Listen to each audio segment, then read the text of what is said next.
Meus amados irmãos e irmãs, uma boa noite. Vamos abrir as nossas Bíblias aqui no livro de Eclesiastes, capítulo 3 e o verso 11. Eclesiastes, capítulo 3 e o verso 11. Vamos prestar atenção na leitura desses textos. Está assim: tudo fez formoso em seu tempo, e pôs o universo no coração deles, sem que o homem alcance para descobrir a obra que Deus fizera, desde o princípio até o fim. Ainda, por favor, livro do profeta Zacarias, capítulo 12. Versículo 1 está assim: oráculo da palavra do Senhor acerca de Israel. O Senhor, o que estende os céus e funda a terra, e forma o espírito do homem dentro dele. Ainda, por favor, meus amados, Mateus capítulo 18. Versículos 18 a 20. Em verdade, vos digo que tudo o que ligardes na terra terá sido ligado no céu, e tudo o que desligardes na terra será desligado no céu. Outra vez vos digo que se dois de vós concordarem na terra acerca de qualquer coisa que pedirem, isso lhes será feito por meu Pai que está nos céus. Porque onde estiver dois ou três reunidos em meu nome, ali estarei no meio deles. Amém? Então vamos orar. Amado, querido Deus, bendito Pai, neste momento nós nos colocamos aos teus santos pés, para poder pedir, Senhor, que no nome de Jesus, tu possas se derramar a nós, se revelar a nós. Senhor, nos ajude a penetrar na vida e em toda a realidade espiritual desses textos que nós acabamos de ler. Que o Teu Espírito nos ajude a tocar as esferas mais altas da revelação da Tua palavra, da Tua mente, nessas porções que nós acabamos de ler. Te pedimos, Senhor, encarecidamente no nome de Jesus, traz-nos o Teu socorro nesta hora. Como Tua igreja, Senhor, nós estamos aqui te pedindo, em um só coração, em uma só mente, em uma só voz, no nome de Jesus. Amém. Meus amados irmãos, irmãs, nessas porções que nós acabamos de ler na palavra de Deus, o meu encargo é ajudá-los a ver a vida cristã numa esfera elevada, por que não dizer assim, a vida cristã nos lugares celestiais. O cristão, ele precisa entender que a conversão, ela não é simplesmente uma mudança de hábitos. Nós erramos muito quando limitamos a nossa conversão a apenas uma mudança de conduta. É muito mais do que isso. Não é só uma mudança de condição, é uma mudança de posição. E neste aspecto, posição, é onde talvez se concentra a maior deficiência da nossa fé. Por quê? Se observarmos que, de maneira geral, nós sempre vemos a nossa conversão como alguém que fazia algo e deixou de fazer, como alguém que frequentava certos lugares e agora não frequenta mais. Sempre vemos a conversão assim: praticávamos algumas coisas e hoje não praticamos mais. Ou então podemos subir alguns degraus e pensar que a vida cristã é agora uma vida mais regrada, é uma vida que se busca bons valores, é uma vida onde você se afasta do mal, onde você luta contra o pecado. Talvez aqui nós podemos dizer, é um degrau além daquilo que eu disse anteriormente. Irmãos, tudo isso pode ser verdade, porém a vida cristã, ela é muito, mas muito mais elevada do que tudo isso. Não é uma mudança de condição, é uma mudança de posição. O grande dilema é que nós falamos de viver a vida cristã pela fé. E a grande pergunta é, o que é a fé? O grande perigo, irmãos, é quando nós não conseguimos extrair a verdadeira essência daquilo que é fé e reduzi-la a um comportamento psicológico ou religioso, e acharmos que isto é fé. Fé, acima de tudo, irmãos, é um relacionamento vivo e real com Deus. Fé é como se fosse um sexto sentido, não é como, de fato, ela é o sexto sentido da vida de uma pessoa. A Bíblia diz que a fé, ela não vem de nós, ela é um dom de Deus. Isto é, o mesmo Deus que nos deu graça, o mesmo Deus que se derramou em amor para nós, o mesmo Deus cheio de misericórdia, que veio até nós em seu Filho Jesus, e nos deu seu Filho Jesus, Ele também nos deu fé. E o nosso Senhor Jesus, Ele é o autor e consumador da nossa fé, porque nele a fé obteve o seu mais elevado significado, sua maior realidade. Aquele que entregou o seu Espírito ao Pai na cruz e entrou às profundezas do inferno, e o Pai o ressuscitou, Ele o colocou nos mais altos céus e lhe deu nome sobre todo nome, este que o Pai o fez Senhor e Cristo, Ele que está por nós, assentado no trono de glória, Ele é o autor e Ele é o consumador da nossa fé. Então fé é algo que necessita de uma conferência só para nós entendermos a sua natureza, a sua essência, o seu significado, a sua realidade. Mas vamos ver a fé nesse contexto. A fé para viver a vida cristã nos lugares mais altos. Pensemos de maneira natural, irmãos. Quem aqui não tem problema? Impossível. Todos nós temos problemas. Todos nós temos grandes lutas. Todos nós temos limitações. A questão crucial aqui é o cristão sabendo, e o nosso Senhor não escondeu isso de nós. De fato, nós temos sim grandes lutas, como qualquer pessoa deste mundo, como qualquer pessoa que não tem nenhuma experiência com Deus, nós também temos lutas iguais ou piores, mas nós temos, sofremos, somos afrontados, confrontados. Mas como que o cristão vive em meio a toda essa esfera de lutas, tribulações, angústias e perseguições? Este é o grande segredo. É porque aqui nós somos levados a ver algo que nós temos por direito. Nós temos uma vida celestial, mesmo vivendo nessa terra.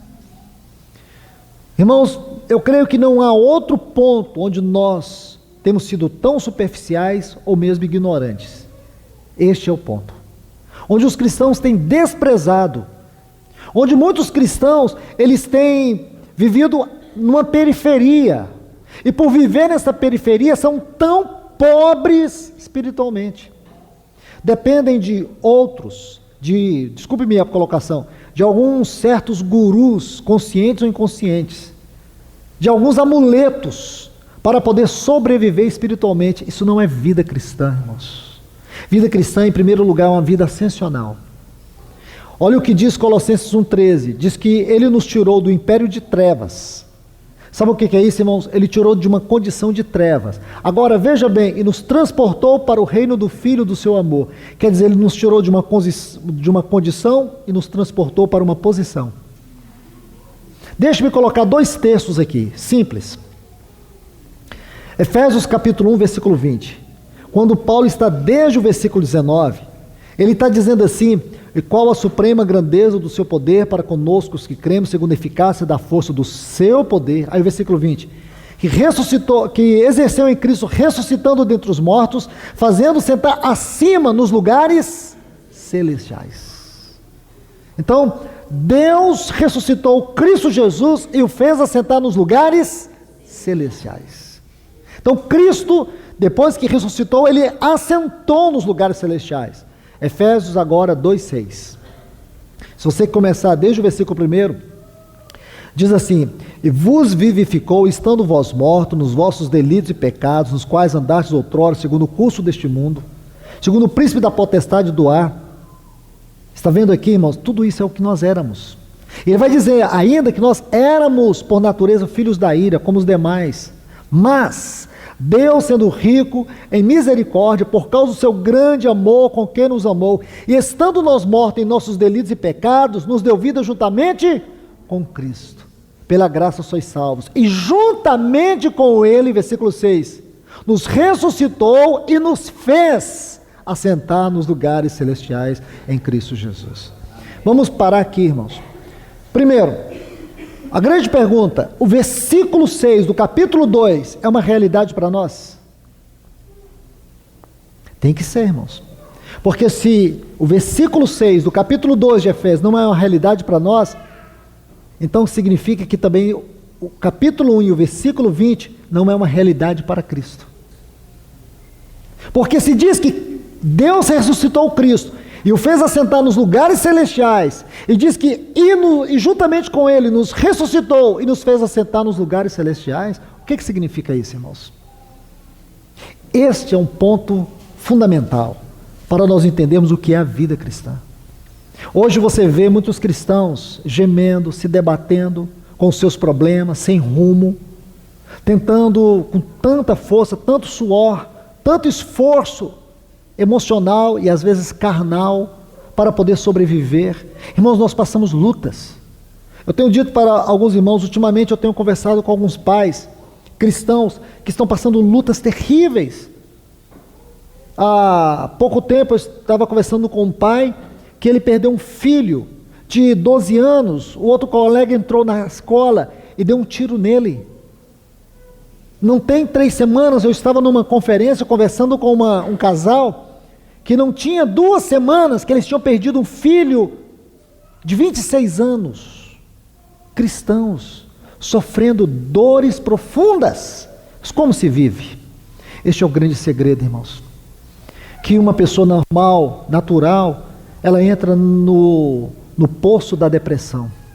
Porém o cristão, ele consegue entrar no santuário da glória, da presença de Deus. Isto é vida cristã. É aqui que acontecem as nossas batalhas. É aqui que nós conseguimos tocar as esferas mais altas da vida cristã. Se você olhar, irmãos, tem um livro na Bíblia. Ele foi especialmente escrito para tratar disto. 13 capítulos. Vocês sabem muito bem do livro que eu estou falando. Hebreus. Hebreus vai nos mostrar a riqueza da vida cristã.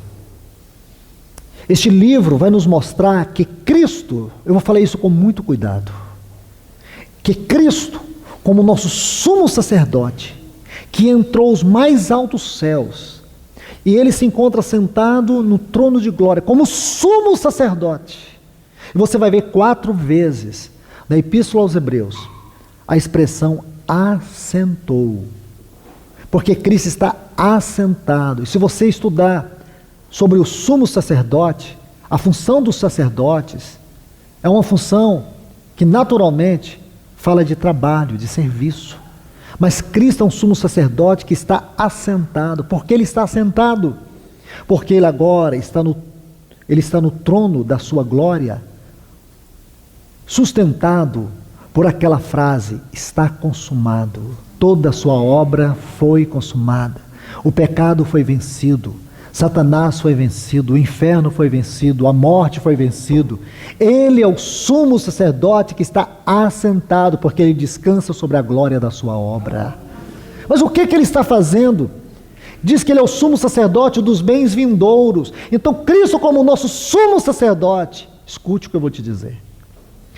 Ele faz muito mais, Ele está fazendo muito mais por nós hoje, por meio do seu Espírito, do que quando Ele esteve aqui na terra, durante aqueles 3 anos e 6 meses do seu ministério. Ele está fazendo muito mais, porque tudo o que Ele fez, durante aqueles 3 anos e 6 meses, e nós podemos imaginar, irmãos, quantas obras, quantos milagres, quantas coisas gloriosas Ele fez, Porém, hoje Ele faz muito mais, como nosso sumo sacerdote.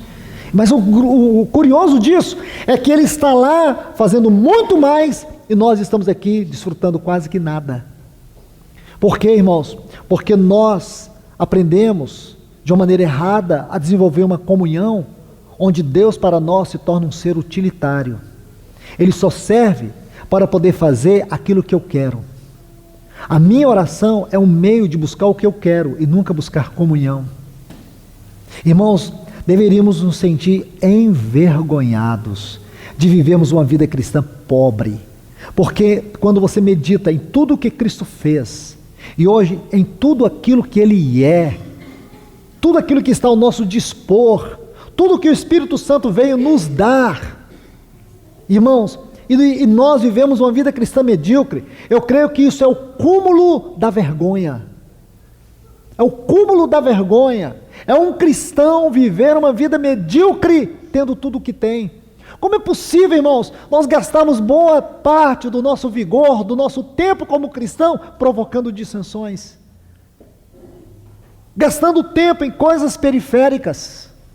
Gastando tempo com os nossos afetos doentios, com a nossa alma não tratada, enquanto nós deveríamos gastar tempo em desfrutar da realidade do Cristo que está no trono como nosso sumo sacerdote segundo a ordem de Melquisedeque. Não há prova maior, irmãos, para a nossa fé, para a nossa vida cristã do que a consciência deste assunto. Veja nos textos que nós lemos. Vamos meditar, por favor, Eclesiastes 3. Vamos olhar isso aqui e, a partir de cada um desses pontos, ver o quanto, irmãos, o quanto isso nos leva para Hebreus. Embora esse versículo primeiro aqui, aliás, esse primeiro texto que nós vamos ler aqui, Eclesiastes 3:11, esse pequeno versículo, ele é simplesmente uma síntese de todo o capítulo 1 da Epístola aos Efésios.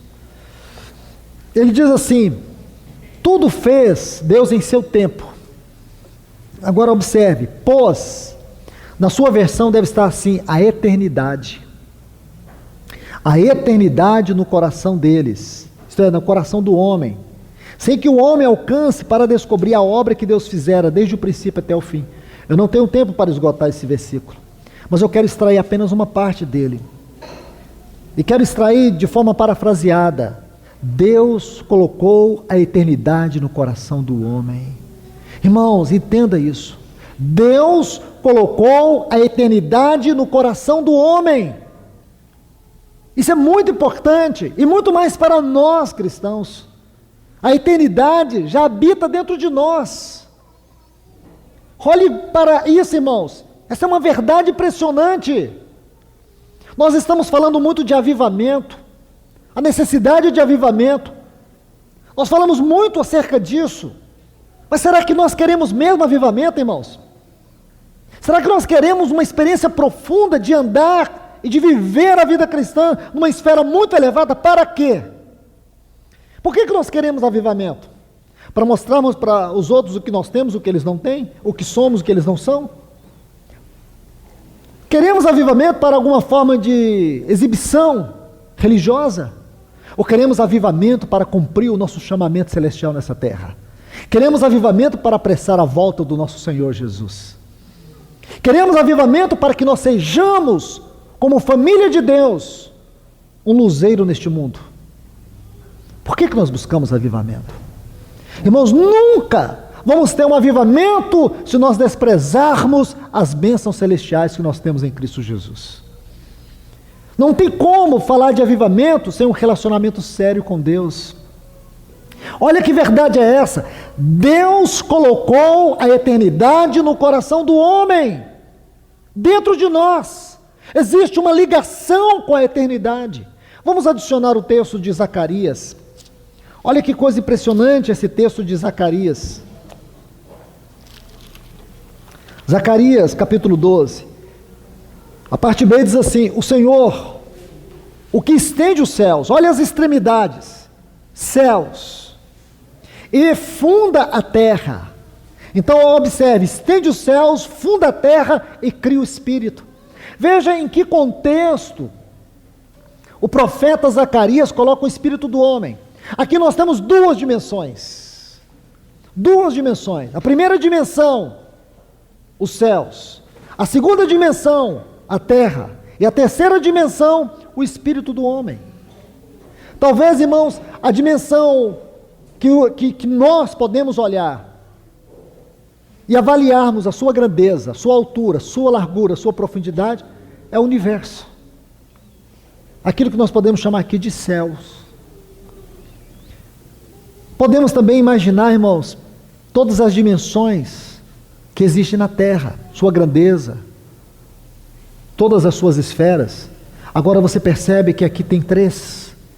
Ele colocou o espírito do homem dentro dessas, ou no contexto dessas duas dimensões, céus e terra. E colocou o espírito. Ele estendeu os céus, ele formou a terra, e ele criou o espírito do homem. Essa palavra criou aqui, irmãos, ela é muito singular. Se você gosta de estudar vocábulos, se você pegar a palavra estende, se você pegar a palavra formou, ou a palavra que está aqui, funda, e depois você vai pegar a palavra formou, ela está lá em Gênesis capítulo 2, versículo 7, quando diz que Deus, ele criou o homem do pó da terra. A ideia dessa palavra no hebraico fala de delicadeza. Delicadeza. É criar com um propósito. É criar com objetivo. Então você vê isso.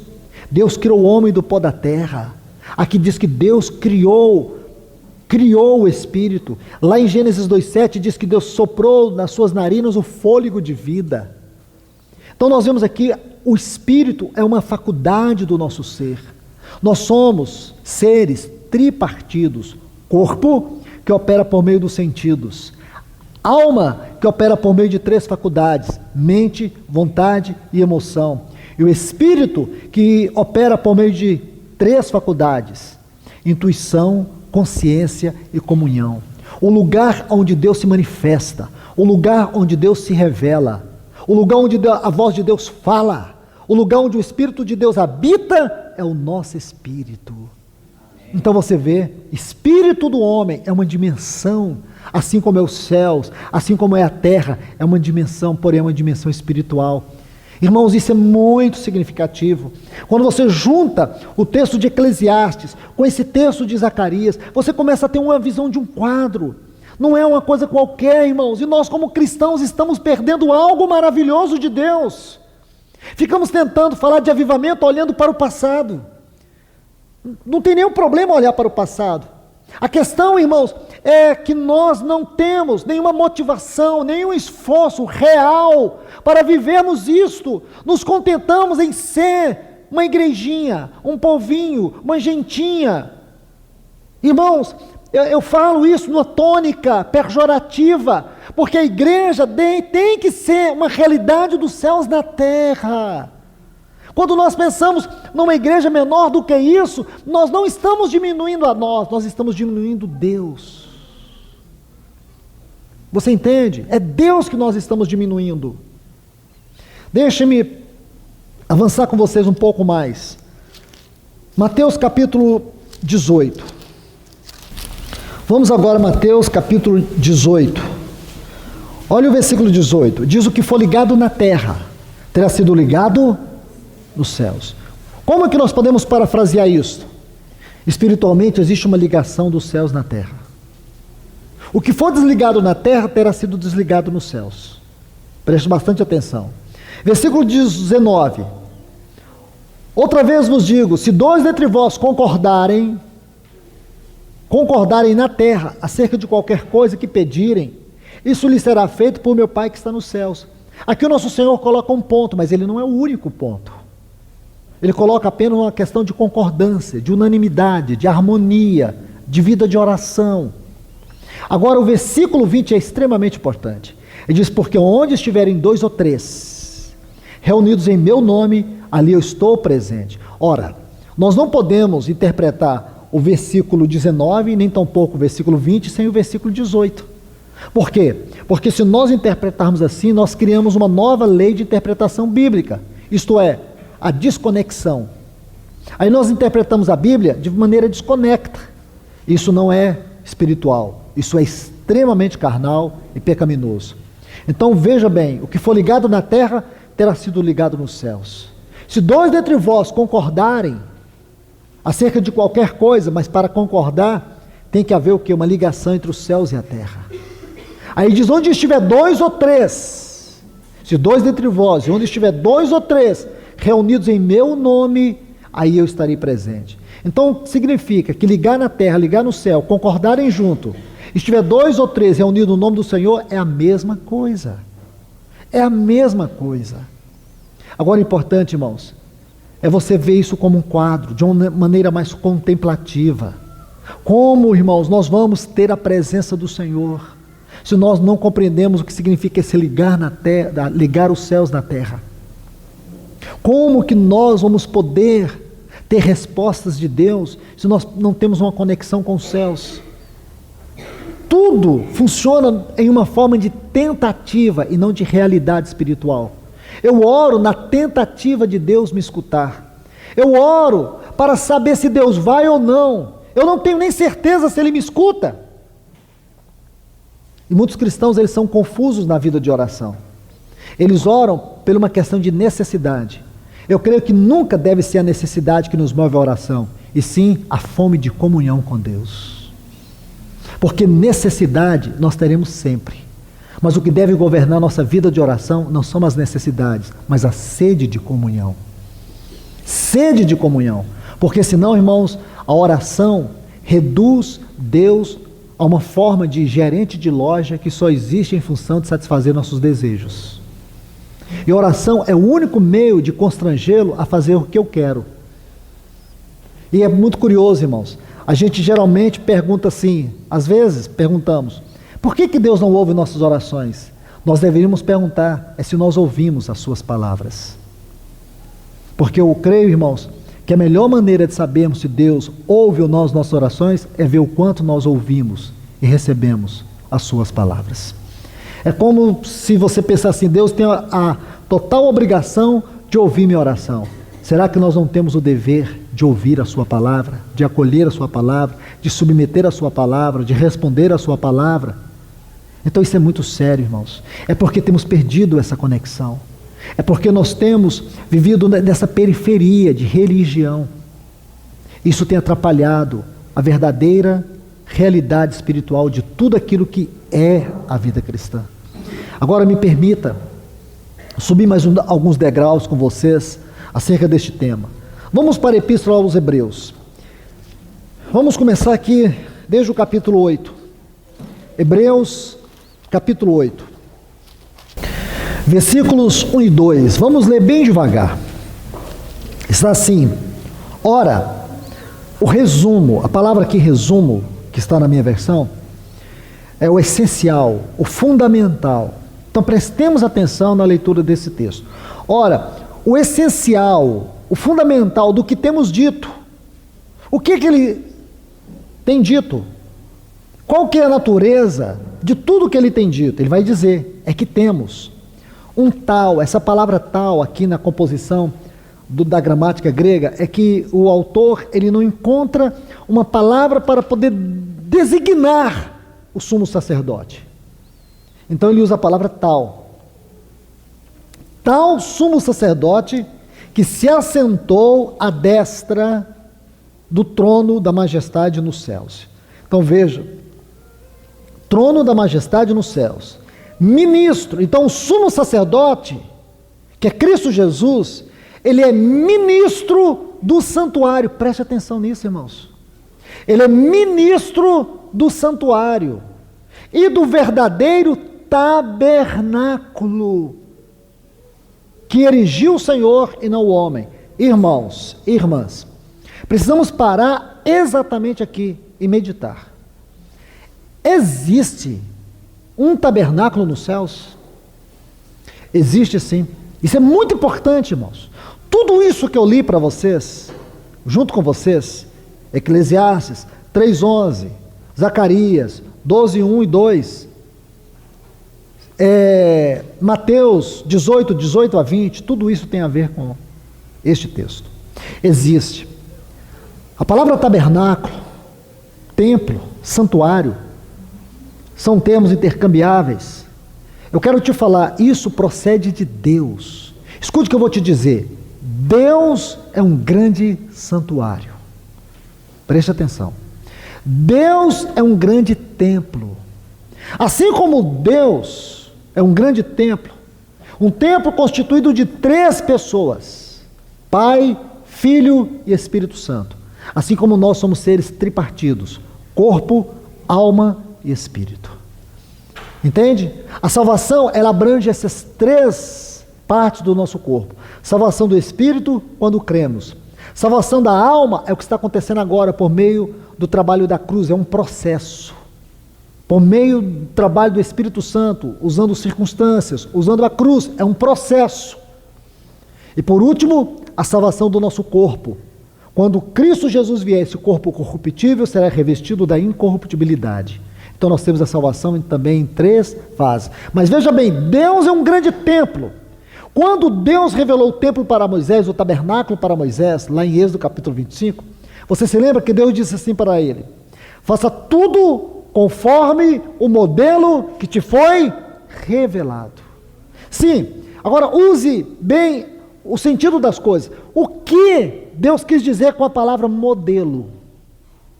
O tabernáculo de Moisés tinha um modelo? Claro.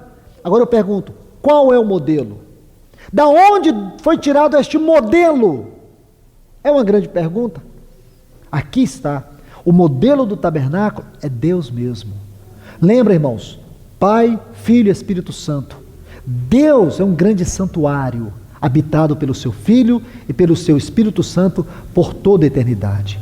Na eternidade passada, quando não havia nenhum átomo sequer, só havia Deus na comunhão do seu Filho e na comunhão do seu Espírito. Agora, quando você abre o Evangelho de João, capítulo 1, versículo 14, diz que o verbo se fez carne, o verbo é uma referência ao Filho de Deus, se fez carne e habitou. A palavra habitou é tabernaculou. Então agora o verbo armou, aquele tabernáculo celeste, ele desceu para a terra. Irmãos, preste atenção. Talvez nós não consigamos aqui tocar todos os pontos deste assunto, mas se você for no livro de Salmos, você vai ver a palavra santuário, os lugares alto ou altíssimo lugar. Você vai ver a palavra tabernáculo. Se você pegar a palavra tabernáculo no livro de Salmo, no texto hebraico, você vai ver que ela só vai ocorrer a partir do livro de Samuel. Então não faz referência ao tabernáculo de Moisés. E os salmistas, e boa parte dos salmos, eles só vão ser exatamente interpretados a partir do livro de Hebreus. A palavra moradas. Quantas vezes você encontra no livro de Salmos a palavra moradas? Habitar nas tuas moradas. O que o salmista quer dizer, irmãos? O que ele quer dizer? Quão amáveis são os teus tabernáculos, Senhor dos Exércitos. O que ele quer dizer no Salmo 27? Uma coisa peço ao Senhor e a buscarei desesperadamente. É assim que está no texto hebraico. Que eu habite na casa do Senhor. O que é a frase casa do Senhor no livro de Salmos? Era aquele tabernáculo de Moisés? Era aquele templo de Salomão? Nunca, irmãos. Isso seria como que empobrecer a revelação e a aplicação da palavra de Deus. Se você estudar o que significa casa de Deus, isso é um tema doutrinário. Este é um tema doutrinário, irmãos. Você tem 2 maneiras de estudar esse assunto. Ou começar em Gênesis capítulo 2, versículo 22, quando diz que Deus da costela do homem transformou-a numa mulher. E aqui talvez você comece a pegar as primeiras raízes para entender o assunto casa de Deus. E começa em Gênesis e termina em Apocalipse. Ou então você começa em Gênesis capítulo 28. Betel, quando Jacó tem aquela visão da escada que tocava os céus na terra. Ele disse, esse lugar não é outro lugar senão a casa de Deus, a porta dos céus. Você pode começar aqui. Se você começar, irmãos, você vai ver uma linha que ela começa no livro de Gênesis e ela termina em Apocalipse. O assunto casa de Deus. Jesus, irmãos, ele trouxe o maior significado dessa doutrina, deste assunto, especialmente no Evangelho de João. Então ele vai mostrar que o assunto casa de Deus é um assunto místico, é uma realidade profunda. Casa de Deus, templo, é uma realidade em Deus e comunica para nós o mais profundo anelo do seu coração, que é ter comunhão com o seu povo. Como nós vamos ter comunhão, irmãos? Como? Como nós podemos tocar as esferas mais altas? Isso que o livro de Hebreus vai mostrar. Vai mostrar que existe um santuário, e nesse santuário Cristo é o sumo sacerdote. Mas ele é o sumo sacerdote como? Ele é ministro. Então o que significa o sumo sacerdote? Ele é aquele que ministra. Agora me vem a pergunta, em que condição ele ministra? Qual é a natureza do seu ministério agora? Cristo tem um ministério agora? Tem, irmãos. Ele tem um ministério agora. Não cessou toda a sua obra de salvação cessou, tudo está consumado. Agora, qual que é a sua obra? O livro de Hebreus vai dizer, conduzir muitos filhos à glória. Como assim? Agora que nós vamos entender. Deixe-me dar um exemplo para vocês. Números capítulo 19. Tem uma experiência gloriosa. Certa feita Deus disse assim para Moisés, diga para Eliezer é filho de Arão, tome uma novilha vermelha. Então ele deveria tomar a novilha vermelha, e ele deveria se colocar na frente do tabernáculo e aspergir o sangue 7 vezes para a frente. Curioso, foi um sacrifício único que Deus pediu, mas não existe casualidade na Bíblia. A Bíblia não é um livro onde as coisas acontecem de qualquer jeito. Tudo tem um extraordinário e glorioso significado.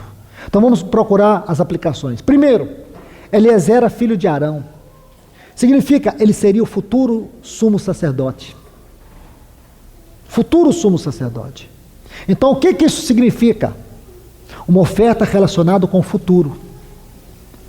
Uma oferta relacionada com o futuro. Ele se colocava à frente do templo, do tabernáculo, e aspergiu o sangue 7 vezes. O que isso fala, irmãos? Do aspecto subjetivo do sangue de Cristo. Nós não podemos pensar no sangue do nosso Senhor Jesus relacionado unicamente com o perdão dos nossos pecados. Graças a Deus, o sangue de Cristo Jesus derramado há 2000 anos atrás nos perdoou para sempre. Quando você olha esta mensagem, você olha para o sangue que foi vertido há 2000 anos atrás, você sabe que Ele te perdoou para sempre. Ele não jogará na sua face aquilo que Ele já perdoou. Para sempre. Com uma única oferta, Ele perdoou para sempre. Está consumado, acabou, o pecado foi vencido. O sangue diz isto. O sangue diz que não há condenação para aqueles que estão em Cristo Jesus. Nossos pecados foram perdoados. Mas nós pecamos. Nós ainda pecamos. E o que fazer com os nossos pecados, que ainda cometemos depois de termos sido perdoados? Aqui que entra o sacrifício da novilha vermelha, que Deus não tratou apenas com o que nós fizemos, Ele trata também com o que nós somos. Hoje nós precisamos entender que o sangue de Cristo, ele é real e ele está atuando na nossa vida, irmãos. Porque se esse sangue não estivesse presente, se o poder, se a eficácia desse sangue não estivesse trabalhando agora ao nosso favor, nem aqui nós poderíamos estar. Porque nós temos falhado, nós ainda falharemos, mas nós podemos contar com o poder, com a força, com a eficácia do sangue de Jesus, que Ele está agora não nos perdoando. O perdão é uma realidade eterna, mas Ele está nos purificando de toda iniquidade. Isso é glorioso, irmãos, porque agora eu sou habilitado para entrar na presença de Deus. E por que eu posso entrar? É isso que o capítulo 10 e o versículo 19 a seguir da Epístola aos Hebreus vai nos mostrar. E aqui você vai ver de maneira muito clara, por favor, olhe aqui. No versículo 17 desse capítulo, quando ele faz referência ao passado, ele diz assim: e nunca mais me lembrarei dos seus pecados e iniquidades. E por que que Deus nunca mais se lembrará dos nossos pecados? Por quê, irmãos? Isso não é glorioso? Por que que Deus nunca mais se lembrará dos nossos pecados? porque o sangue de Cristo Jesus perdoou para sempre todos os nossos pecados. Mas e agora? Lembrarei. Mas e agora, como que eu posso? Como que eu posso, se existe uma realidade, que a eternidade está dentro de mim, que o meu espírito é uma dimensão espiritual para Deus, aonde Ele habita de tal forma que os céus e a terra se unem dentro de mim. Pensa nisso, irmão. Os céus e a terra se unem dentro de mim. Eu consigo, como filho de Deus, como aquele que foi comprado pelo sangue de Cristo Jesus, como aquele que recebeu o Espírito de Deus como habitação dentro dele, eu consigo entrar no lugar mais elevado de todo o universo. Eu consigo entrar na presença de Deus. Aqui pode estar vivendo a pior dificuldade, mas eu consigo entrar nos mais altos céus. E é aquilo que diz o Salmo 91, aquele que habita no esconderijo do Altíssimo, a sombra do Onipotente descansará. Lembra que o Senhor diz? Porque me amou de tal maneira, eu o colocarei nos lugares mais altos. Essa é uma promessa da Bíblia. Poloei nos lugares mais altos. Essa é uma promessa do Salmo 91. Porque a mim se apegou de tal maneira, eu vou livrá-lo, eu vou guardá-lo, e eu vou colocá-lo nos lugares mais altos. O que quer dizer a Bíblia sobre isso? O que é que a Bíblia quer dizer sobre isso? Isso é o que, irmãos? Uma figura de quê? Isso é uma realidade. Isso é uma realidade, irmãos. Como é possível nós nos contentarmos com pobreza espiritual? Como é possível entrar semana após semana e você olhar no espelho e dizer assim, eu não consegui avançar nada na vida cristã? Irmãos, não tem nada que coloque a obra de Cristo em opróbrio do que um cristão que não cresce, do que um cristão que não avança.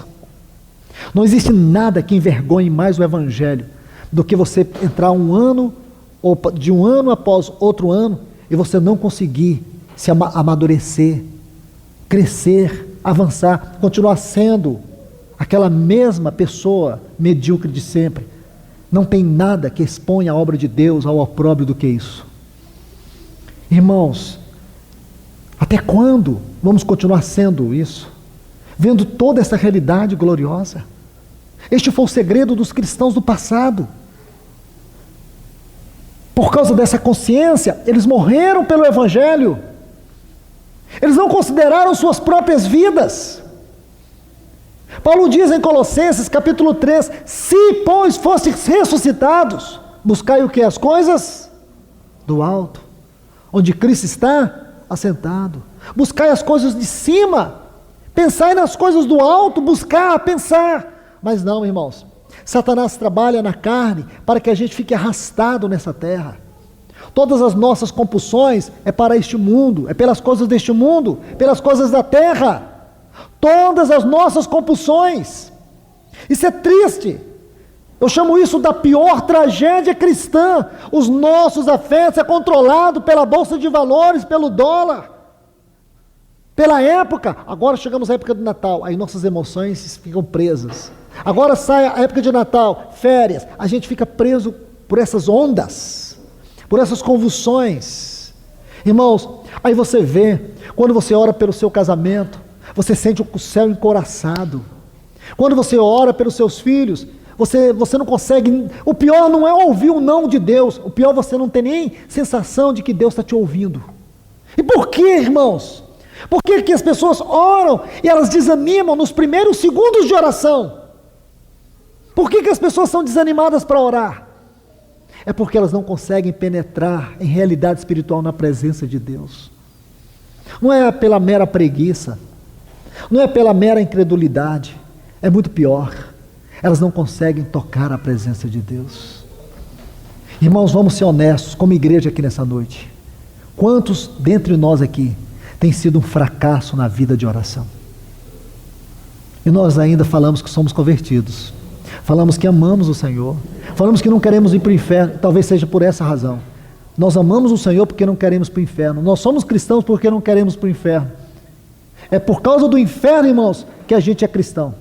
Não é por causa do amor de Deus. Não é porque Ele nos amou e nem mesmo porque nós o amamos. É porque a gente não quer ir para o inferno. Essa é a única causa, essa é a única explicação porque nós somos salvos.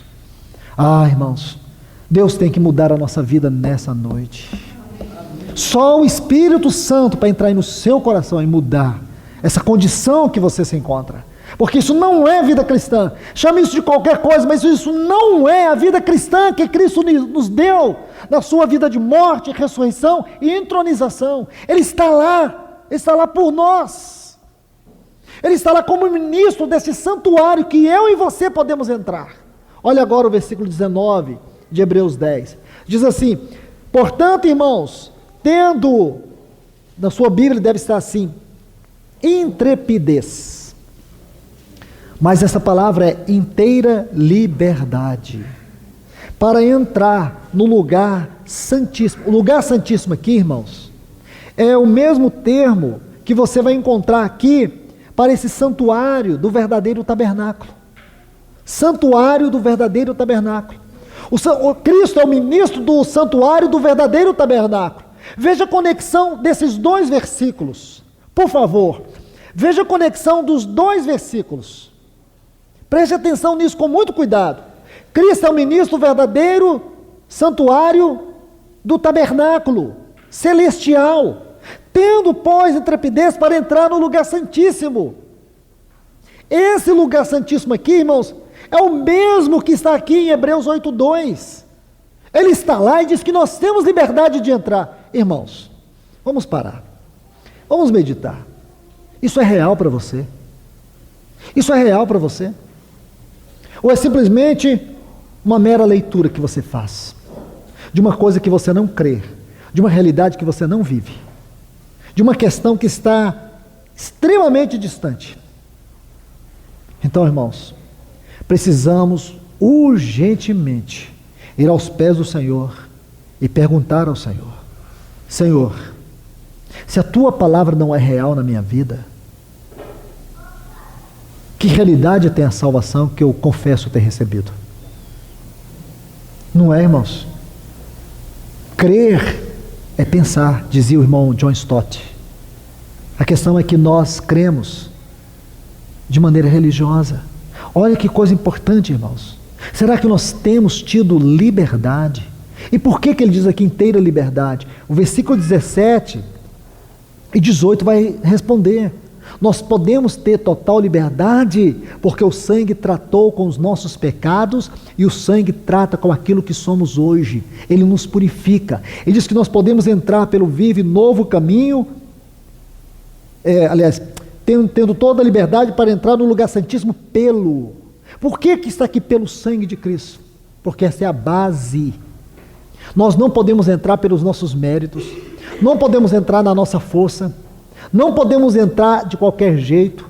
Então Deus proveu o meio para nós entrar. Só existe um meio para nós entrar. Não é o Espírito Santo que nos faz entrar.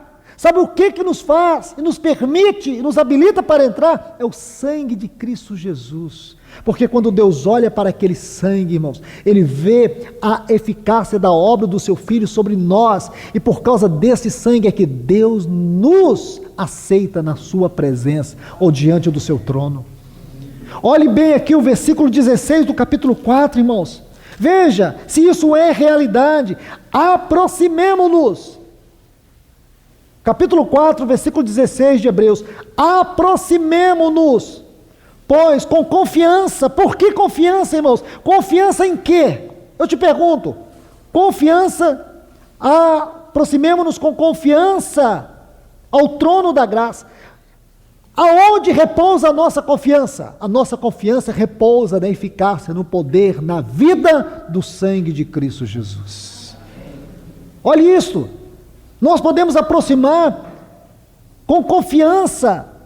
Nós não precisamos aproximar com culpa. Nós não podemos aproximar com dúvida. E por que não há culpa? Porque não há dúvida? Porque o sangue já agiu, está agindo, ele está operando. Por causa do poder do sangue, eu tenho ousadia de entrar diante do trono da graça.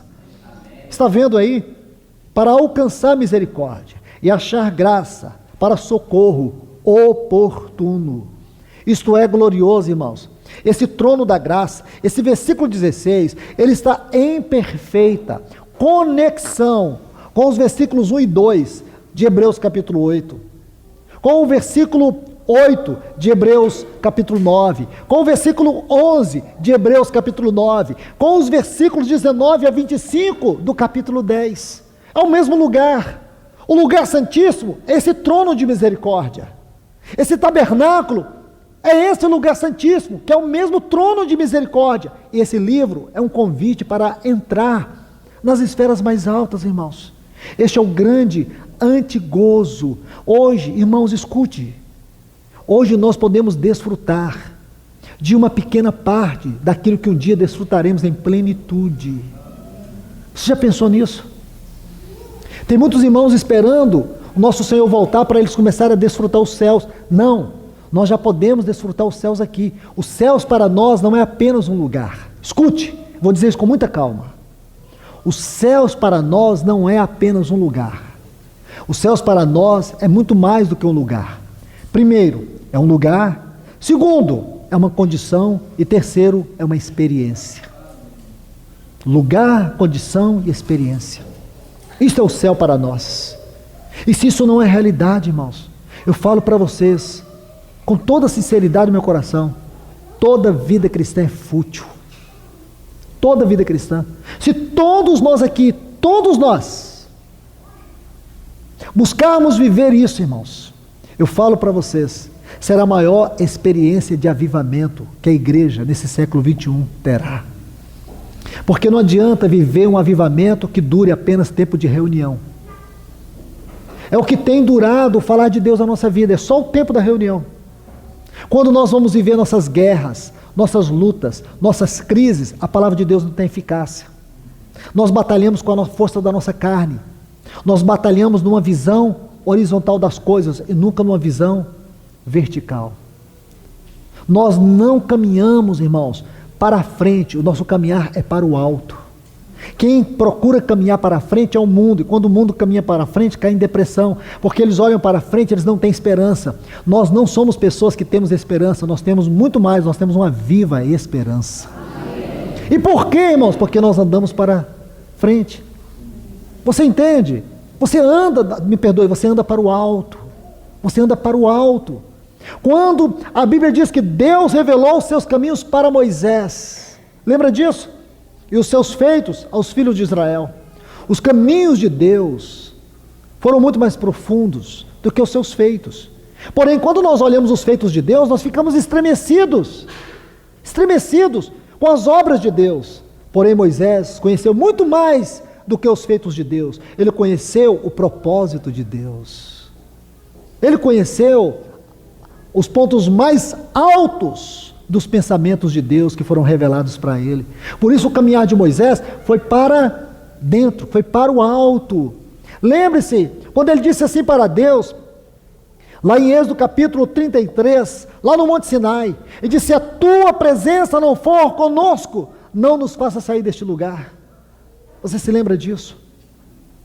Porque Moisés, com a medida que ele foi caminhando com Deus, ele não tinha um interesse particular por Canaã, ele tinha um interesse particular por Deus. Ele sabia que Canaã era apenas um lugar, Deus era maior do que Canaã. Você sabe que Moisés não entrou em Canaã, porém, lá em Deuteronômio capítulo 34, no versículo 10, diz que nunca houve um homem como Moisés, que falasse com Deus face a face. Moisés não ganhou Canaã, mas Moisés experimentou a face de Deus. A face de Deus é maior do que Canaã. O que é isso, irmãos? Essa é a grande experiência. Você pode não ter todas as suas orações respondidas, mas que você tenha a face de Deus revelada na sua face. Entende? Você pode não ter todas as bênçãos que você busca, mas que você tenha a grande bênção da comunhão mais profunda com Deus. Isso vai mudar o seu caráter. Isso vai transformar a sua vida. Isso vai te trazer gozo. Porque quando nós buscamos coisas materiais, nós buscamos ter nelas felicidade. Mas quando nós buscamos as coisas celestiais, nós teremos gozo. A felicidade depende de coisas. O gozo não depende de nada. Você pode estar enfrentando a pior luta da sua vida, mas quando você consegue buscar o gozo dos céus, você consegue viver aquilo que Paulo diz lá em 2 Coríntios capítulo 4, versículos 8 e 9. Então, por favor, vem comigo só para me te mostrar que coisa gloriosa é a experiência de Paulo. Aqui em 2 Coríntios 4, 8 e 9. Leia comigo, você vai ver aqui duas dimensões da vida de Paulo, uma terrena e uma celestial. Olha o que ele diz: estamos atribulados em tudo, mas não angustiados. Então, tribulações, o que é isso? Vida terrena. Na nossa esfera terrena, nós passamos por muitas tribulações, porém não angustiados. Por que a tribulação ou as tribulações não angustiam um cristão? Tribulações são coisas desse mundo, mas quando você entra no santuário da morada de Deus, aí você não é angustiado. Você pode ser atribulado, mas não angustiado. As tribulações não vão te angustiar. Por quê? Porque você consegue entrar nos mais altos céus da presença de Deus. Aí ele diz assim: em apuros, mas não desesperados. Você pode passar por situações difíceis, onde você vai sentir fortes apuros, porém você não vai entrar em desespero. E por que você não entra em desespero? Porque quando você entra no santuário da presença de Deus, você encontra o descanso que você precisa. Você encontra a paz que você precisa. Aí ele diz assim: perseguidos, mas não desamparados. Quantas acusações, quantos ataques, quantas perseguições, inimigos por dentro, inimigos por fora, inimigos por todos os lados, mas você percebe algo maravilhoso, você não é desamparado. Por que não é, irmãos? Onde nós vamos encontrar isso? Nos consultórios psiquiátricos? Onde nós vamos encontrar isso? Só em um único lugar, no tabernáculo da presença de Deus, diante do trono da graça, onde nós vamos encontrar misericórdia, onde nós vamos desfrutar das bênçãos ministradas pelo nosso sumo sacerdote, segundo a ordem de Melquisedeque. Aí ele diz: abatidos. Você pode se sentir abatido, porém nunca destruído, porque neste lugar não tem derrota, porque aquele que venceu, o vencedor, que é a nossa vitória, ele está sentado no trono de glória. Consegue entender isso, irmão? Isso aqui é a vida cristã. Este assunto que começa aqui, desde o versículo 7, é uma seção, e vai até o versículo 7 do capítulo 5. Então vou só parafrasear, porque o tempo já não dá mais. Veja bem, quando você chega aqui no capítulo 5, olha o que Paulo diz. Olhe bem, porque sabemos que a nossa casa, aqui ó, a nossa casa terrestre, a nossa morada terrestre, deste tabernáculo, ele está fazendo referência ao quê? Ao nosso corpo. Se desfizer, temos da parte de Deus um tabernáculo, ele vai falar o mesmo que está lá em Hebreus, feito não com as mãos dessa terra, feito, o que ele diz aqui? Feita por mãos, que é eterna, nos céus. Então nós temos um tabernáculo nos céus. Esse aqui, irmão, pode sofrer, o que ele diz aqui, ó, pode sofrer tribulações, pode passar por apuros, pode passar por perseguições, pode até sofrer abatimentos, pode passar por tudo isso, mas nós temos um santuário celestial, e nele nós podemos entrar. Aí diz: porque também gememos nesta morada, neste corpo, desejando ser revestidos daquela nossa habitação celestial. Ele está falando aquilo que ele já havia dito em Romanos 8, 23, sobre aquele terceiro gemido, me perdoe, aquele segundo gemido, porque o terceiro está no versículo 26, no versículo 23, ele vai falar sobre o nosso corpo sendo revestido da incorruptibilidade na volta de Cristo. É o anelo que nós temos, irmãos, porque esse corpo que nós estamos vivendo é um corpo limitado ao tempo, espaço, e pior, ao pecado. O irmão John MacArthur, ele disse assim: meu maior anelo, quando eu penso nos céus, não é andar por ruas de ouro e de cristal, não é passar pelo rio cristalino da água da vida, não é ver as portas de pérolas. O meu maior anelo, quando eu penso nos céus, é ter a alegria de viver uma vida sem pecado. Esse é o meu maior anelo, de viver lá no céu. Irmãos, porque a gente sabe o quanto esse corpo nosso padece, mas graças a Deus, irmãos, que nós temos um tabernáculo, um lugar que nós podemos entrar, Mesmo estando ainda nesse corpo, nós podemos entrar. Então ele vai dizer tudo isso, ele diz coisas impressionantes aqui. Olha o que ele chega a dizer, olha o versículo 5. Ele diz assim: mas Deus, para isso mesmo, nos dispôs, dando-nos, isso aqui é importante, irmãos, o penhor do Espírito. Eu sei que eu passei por cima de muitas coisas aqui para chegar nesse ponto, coisas as quais eu não falei, mas deixe-me te dizer algo. Essa palavra penhor é uma palavra muito importante no vocabulário original da Bíblia. A tradução dessa palavra seria como que o pagamento inicial. Quando você compra uma propriedade e você não tem todo o dinheiro, o que é que você faz? Você paga a entrada, até o pagamento final. Então a palavra usada aqui é arrabon, pagamento inicial. Ele está usando essa figura para dizer que o Espírito Santo é o pagamento inicial. Em que sentido o Espírito Santo é o pagamento inicial, irmãos? Nós podemos pensar no Espírito como Espírito de habitação em muitos sentidos, como nosso Consolador, como nosso advogado, como vida, como poder, como ajudador, intercessor. Podemos dizer assim, quantas obras o Espírito Santo realiza em nós? Mas você já pensou nele como penhor? Sabe o que significa? Sabe como seria melhor traduzida essa palavra penhor? Antigozo. O gozo inicial. Escute! O gozo inicial. Irmãos, você pode pensar o que é a glória vindoura. Nossa mente não alcança. Paulo, em 2 Coríntios capítulo 2, me perdoe, 1 Coríntios capítulo 2, ele vai dizer assim: aquilo que os olhos não viram, aquilo que os ouvidos não ouviram, aquilo que jamais penetrou o coração do homem, é o que Deus tem preparado para aqueles que o amam. Aí ele diz, e quando você lê esse texto, você vai logo para a eternidade. Está errado? Não.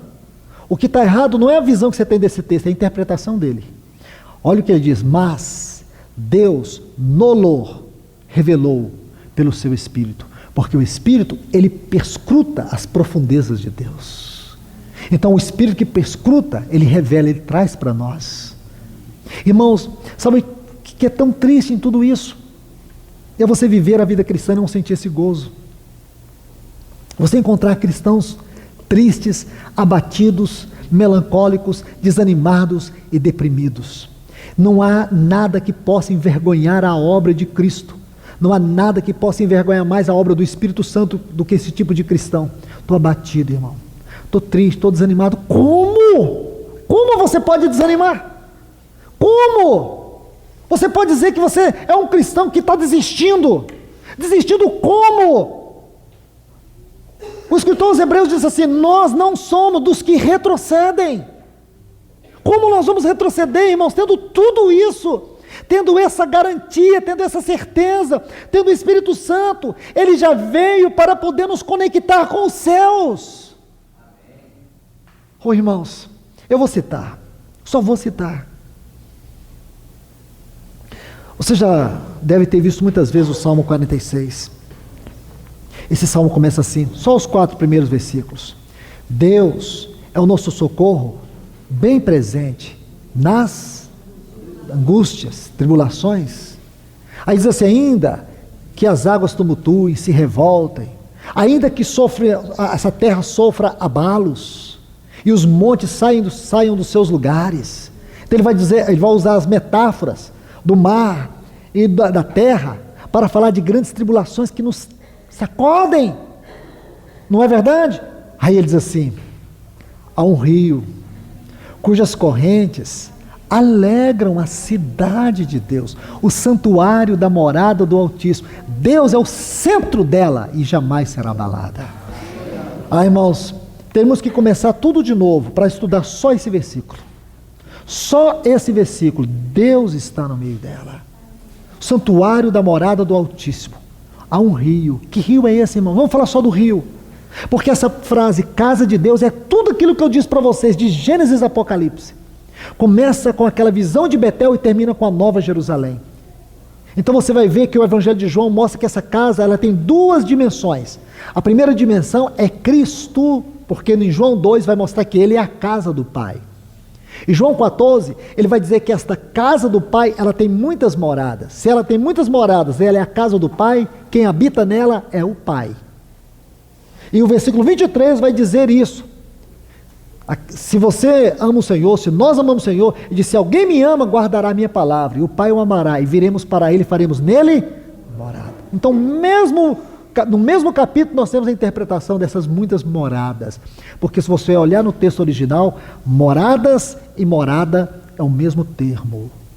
O que define o plural é a completação da frase. Então escute bem, eu já estou no final. Então você vai ver aqui, irmãos, casa de meu Pai, um assunto amplo, rico. Agora veja bem, vamos ficar só com o rio, só com o Espírito Santo. A Bíblia mostra o Espírito Santo como um rio para nós. É esse rio que alegra, que é o gozo da cidade.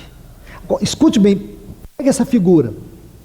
Prometo para vocês que aqui eu encerro, mas vocês precisam pegar essa figura. Há um rio cujas correntes alegram a cidade. Quer dizer, esse rio é a alegria da cidade. Pegue só isso. Agora vamos ver como Jesus vai interpretar esse rio. João capítulo 4, versículos 10 a 14, quando ele está com aquela mulher samaritana, e ela estava ali interrogando ele: mas Senhor, não sei o que, não sei o que. Aí diz: ah, mulher, se tu conheceras o dom de Deus, e aquele que te pede água, eu te daria água, e a água que eu te der vai formar em você uma fonte que vai saltar para dentro da eternidade. Agora olha, Jesus, ele vai colocar isso de maneira mais ampla. João capítulo 7, versículos 37 a 39. Quem tem sede, vem a mim e beba.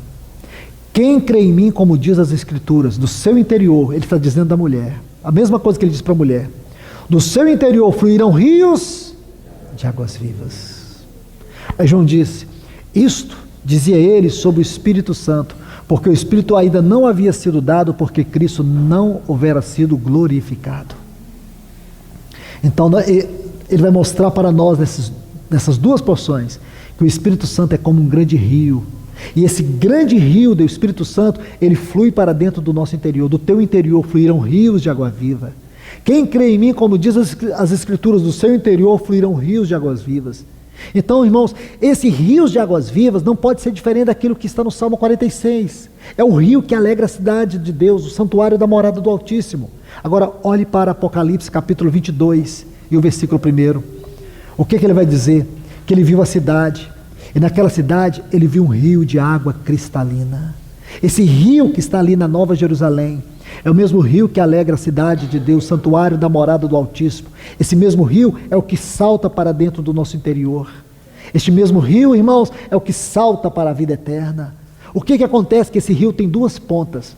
Uma ponta está lá no santuário da morada de Deus, e a outra ponta desse rio está dentro do nosso interior. Deus criou a eternidade, irmãos. Deus colocou a eternidade dentro do nosso coração, dentro do nosso espírito. Há uma dimensão tão grande no nosso espírito, é como o universo, que o rio de Deus pode entrar, irmãos. Que lindo é isso, irmãos. Então esta é a experiência cristã mais elevada que nós podemos ter, por meio de Cristo Jesus, sua pessoa, sua obra. Fora isso, irmãos, é religião. Fora isso que as pessoas vão ter religião. Então nada justifica o cristão ser medíocre. Nada justifica o cristão ser escravizado pela depressão. O cristão ser destruído por causa de perseguições. Nada, irmãos. Nós temos que, apesar de todas as lutas, apesar de todas as dificuldades, nós temos o privilégio de entrar diante de Deus, e ali nós somos renovados, fortalecidos. É a partir dali que nós olhamos a nossa situação na terra, e onde nós temos discernimento para poder vencer todas as batalhas e seguir em frente, preparando e apressando a volta do nosso Senhor Jesus. Que Deus abençoe vocês com esta palavra. Vamos orar. Querido Deus, amado Pai, vem nos ajudar, Senhor, a receber esta palavra dentro de nós. Senhor, nós necessitamos que o Senhor peleje da nossa alma, peleje na nossa mente, Senhor. Peleje dentro de nós com a espada da Tua boca, nos ajudando, Senhor, a vencer toda a incredulidade, toda a dificuldade, tudo aquilo que em nós tem impedido a tua palavra de trabalhar, tem impedido a tua voz de falar ao nosso coração, Senhor. Ajuda-nos nesta hora, Deus. Ajuda-nos para que a tua palavra não volte vazia, Senhor. Que ela venha cumprir o teu propósito em cada um de nós. Transformar quem tem de ser transformado. Curar quem necessita de cura. Libertar quem necessita de libertação. Mas opera de maneira poderosa através da tua palavra, Senhor. Nos liberta dessa vida cristã medíocre, dessa vida cristã superficial. Senhor, traz em nós uma verdadeira visão da condição na qual nós nos encontramos, mediante a tua palavra, Senhor. Que a tua palavra venha nos julgar nesta hora, Deus, para vermos a nossa condição, vemos o quanto nós estamos perdendo de Cristo Jesus, Senhor. O quanto nós temos permitido o próprio inimigo ganhar na nossa própria vida. Senhor, ajuda-nos. Nós te pedimos encarecidamente, no nome de Jesus. Vem nos ajudar, Pai, em nome de Jesus. Amém.